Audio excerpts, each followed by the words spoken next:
Today, I will be speaking from my heart. Lahat ng sasabihin ko ngayon ay galing sa puso ko. Today, I will take accountability for everything. Nagkamali ako, and I want to say sorry for everything that I have done. It all started last June of 2024. I was in a very dark place. I was lonely. And I was getting attention from Anthony. The kind of attention that I needed. When I sensed that there was this brewing attraction between Anthony and I, nadala ako sa emotions ko. And I knew that was wrong. I came clean right away. I told my ex everything. And I admitted things to him. And then we broke up. It wasn't easy. It was very hard for me, too. I announced the breakup. The reason why I became so emotional during the interview, because I was holding back a truth. Yun yung totoo.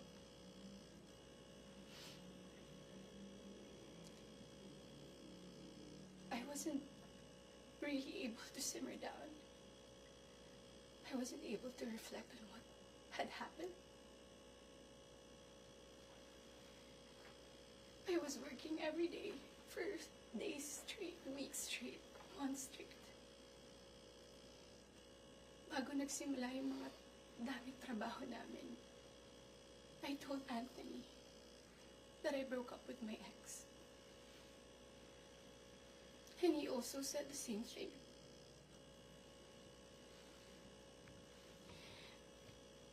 Mind you, I was in a very lonely place. I was so lonely. And I was so vulnerable at that time. Like everybody, nakaka-break lang. You would be so vulnerable. I was working every day. At sa lahat ng trabaho na yun, kasama ko si Anthony. Aaminin ko, sa araw-araw na pagtatrabaho namin, nahulog din yung loob ko. He would be very sweet to me. He would be such a gentleman to me. He would say things to me. He would tease me on the set in front of other people. He would tell all the people who were close to me that he was single. So, I was confident to act a certain way around him on the set. Because in the eyes of the people there, we were both single.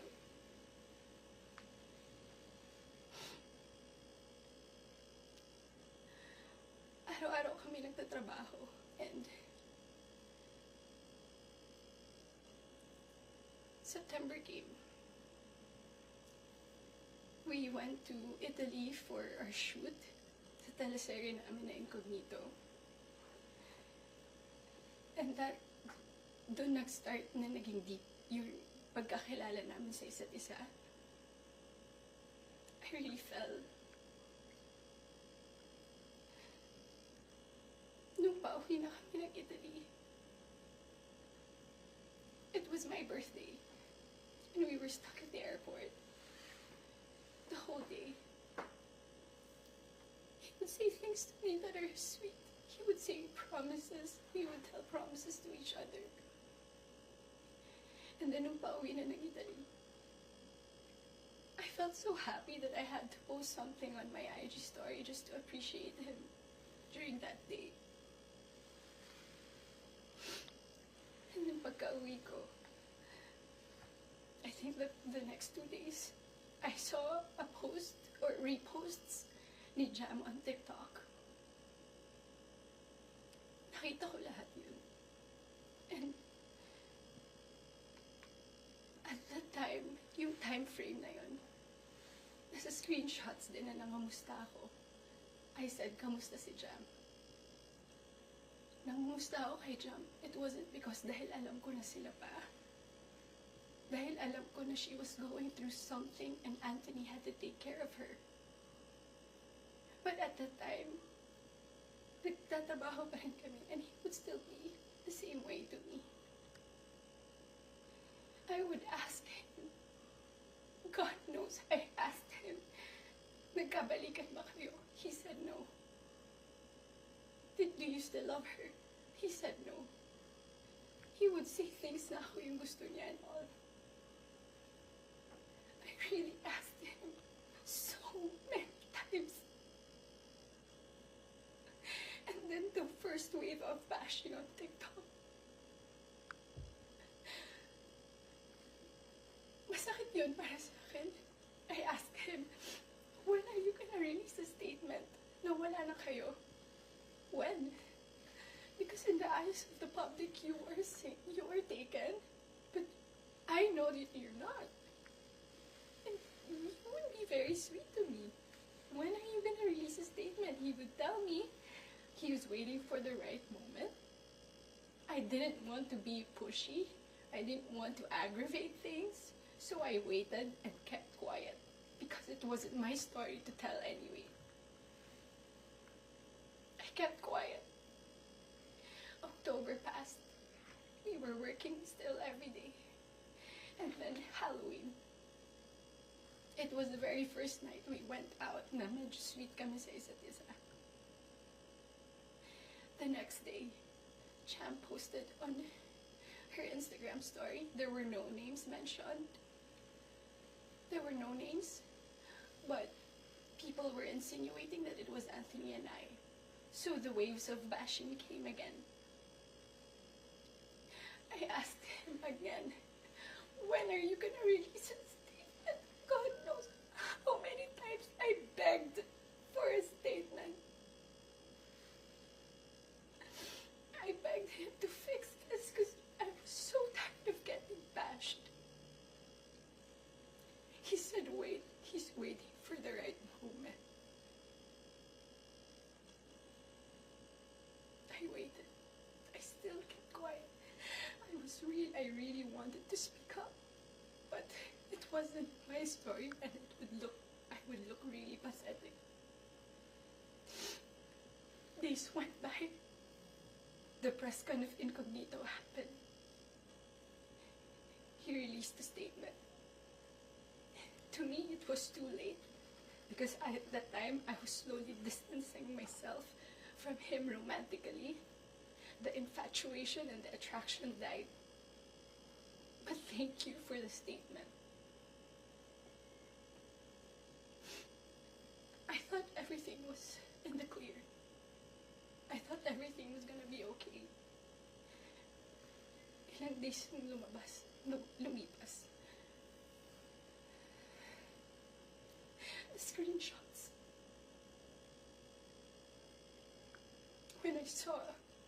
When I read it, it was 10 p.m. on a Tuesday night. When I read it, I was gutted. I was shocked. I'm truly embarrassed. Dahil nakita ng tao lahat yun without my consent. Against my will. I read the screenshots over and over and over again. Ang pinaka-na-shock ako dun, I read it. It was the perfect narrative. That there was this other woman. That there was this apologetic boyfriend. And the avoidant boyfriend towards the other woman. And the scorned woman. That's the narrative. That's her side of the story. And there's nothing wrong with that. But this is my side. This is my side. And I've been reading those screenshots. Doon ko napagtagpi-tagpi lahat. Na kaya pala hindi siya makapag-release ng statement. Dahil sila pa pala this whole entire time. I didn't know. I was in the dark. didn't know. I had no idea. God knows. Ilang beses ako nagtanong. Ilang beses ako nanghingi ng statement. Doon ko rin na-realize, bakit ganun yung reactions ni Jam. Now, I get her. I get her pain. I get her wrath. I get her anger. Kaya pala ganun. Because she was clueless about everything. I was clueless about everything. We both believed kung anong mga nasabi sa akin. Maybe iba yung sinabi sa kanya. And I can attest that iba yung sinasabi sa akin.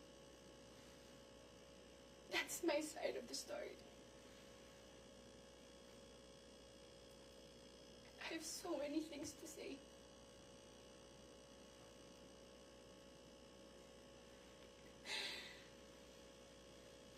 Hindi ka ako makapaniwala. Papahinga pala ako ganito sa buhay ko. So to the public, I am sorry that you got to see that very intimate side of me. Ganun talaga ako pag nagbigay ng pagmamahal. It was supposed to be private. It was supposed to be a private, intimate thing. I'm sad na nakita yun ng tao. And yes, I don't want to play the victim here. Nagkamali din talaga ako. And I want to say sorry to those people I have hurt. I reached out to Jam last November. I did not get a reply. I think that was last November. Because I wanted to know what's up. So, I'm sorry. Most especially, I'm very sorry. I'm truly sorry to those people who supported me for 10 years. Alam nila lahat na ginapang ko yung career ko.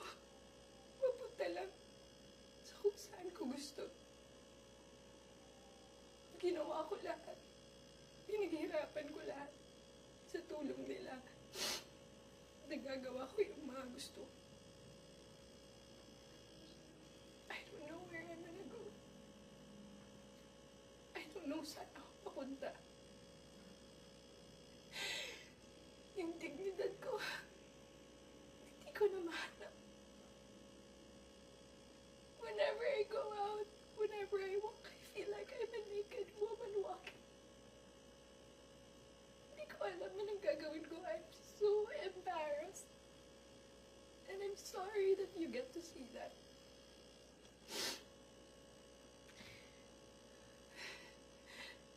But I can assure you, tuloy pa rin ako. Tuloy pa rin ang laban. Magtatrabaho pa rin ako kahit mahirap. Hindi pa rin namamatay yung apoy sa puso ko. I'm still looking for that little girl inside of me. It's hard to look for her now, but someday I get to find her and I will be able to hold my shadows. What you saw was not a perfect human. I'm far, far from being perfect. What you saw was a human being.